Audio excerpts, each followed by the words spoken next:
Ben ritrovati al meteo di Antenna 3. Prosegue il bel tempo sulle nostre regioni grazie alla presenza dell'alta pressione. Vediamo insieme nel dettaglio la previsione per il 21 dicembre. Sul Veneto il cielo quest'oggi si presenterà più nuvoloso rispetto ai giorni precedenti, ma non sono attese precipitazioni. Foschie e nebbie mattutine sulle pianure centrali, più spazi soleggiati invece altrove. Il clima risulterà essere piuttosto freddo, con temperature massime non più alte di 5 gradi, valori notturni compresi tra -5 e -1 grado. Che tempo farà sul Friuli Venezia Giulia?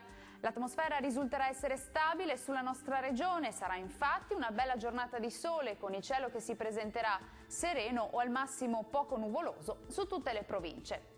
Vediamo anche in questo caso l'andamento delle temperature, le massime saranno comprese tra 5 e 7 gradi, valori notturni sotto zero ovunque con estese gelate. Concludiamo infine con uno sguardo alla situazione meteorologica del Trentino Alto Adige.